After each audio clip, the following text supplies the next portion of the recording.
मैं फिर ये कह रहा हूँ कि चोरों और डाकुओं को, आप अपनी बात तो करें, मेरी बात सुने जी। चोरों और डाकुओं को, शहबाज शरीफ को और जरदारी को जब आप मुल्क के हवाले करेंगे और मुल्क के मसनद पे बिठाएंगे तो मुल्क में अमन नहीं आ सकता, मुल्क में इन्वेस्टमेंट नहीं आ सकती, सुकून नहीं हो सकता।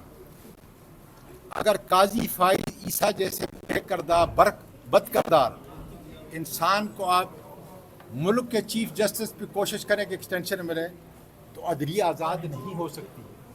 इसलिए आज पाकिस्तान के वकला हर जगह से आवाज़ उठा रहे हैं, सिविल सोसाइटी आवाज़ उठा रही है, PTI और दूसरी जमातें आवाज़ उठा रही हैं, मौलाना फजल रहमान साहब आवाज़ उठा रहे हैं कि मुल्क को अगर यकजा करना है तो आज़ाद अदलिया और कानून की हुक्मरानी उसके लिए ज़रूरी है।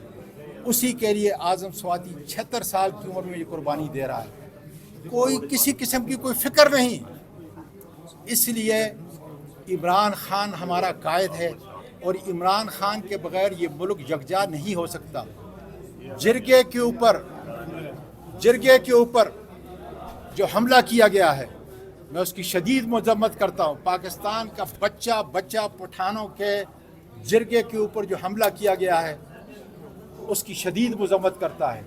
पाकिस्तान को इस वक्त यकजा करने की ज़रूरत है, मासूम करने की ज़रूरत नहीं, लोगों को जेलों में डालने की ज़रूरत नहीं, लोगों को पुलिस स्टेशन के अंदर रखने की ज़रूरत नहीं। इसकी ज़रूरत है कि हम पाकिस्तान को यकजा करें। जी, ये थे आज़म स्वाति साहब जो कि मीडिया से इन्होंने गुफ्तगू की है। ATC अदालत के अंदर आज इनको पेश किया गया है और जो है इस वक्त जो है कमरा अदालत में वो अंदर जा रहे हैं।